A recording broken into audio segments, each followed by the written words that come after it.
തിരുവനന്തപുരം കാട്ടാക്കട ആദിശേഖർ കൊലക്കേസിൽ പ്രതി പ്രിയരഞ്ജൻ കുറ്റക്കാരനാണ് എന്ന് കോടതി. തിരുവനന്തപുരം 6ാം അഡീഷണൽ ജില്ലാ കോടതിയാണ് വിധി പറഞ്ഞത്. ആർ അനന്തകൃഷ്ണൻ വിവരങ്ങളുമായി ചേരുന്നു. കൊലക്കുറ്റം തെളിഞ്ഞു എന്ന സുപ്രധാനമായ കണ്ടെത്തൽ ഉൾപ്പെടെ കോടതി വിധിയുടെ വിശദാംശങ്ങൾ എന്താണ് അനന്തൻ?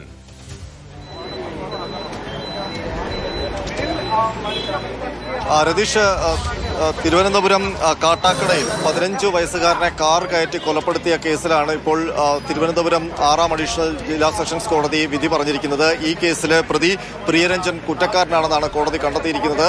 കൊലക്കുറ്റം തെളിഞ്ഞു എന്ന് കോടതി കണ്ടെത്തിയിരിക്കുന്നു.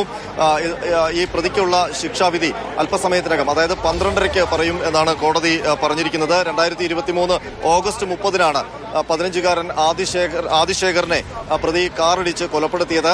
ഈ ആദിശേഖറിന്റെ വീടിന് സമീപത്ത് അതേ നാട്ടുകാരൻ തന്നെയാണ് പ്രതി പ്രിയരഞ്ജൻ. അയാൾ തിരുവനന്തപുരം നഗരത്തിലായിരുന്നു താമസം. സുഹൃത്തുക്കളെ കാണാൻ കാട്ടാക്കടയിൽ ആദിശേഖറിന്റെ വീടിനടുത്തെത്തിയപ്പോൾ സമീപത്തെ ക്ഷേത്രത്തിന്റെ മതിലിൽ മൂത്രമൊഴിച്ചു. അത് ആദിശേഖർ ചോദ്യം ചെയ്തു.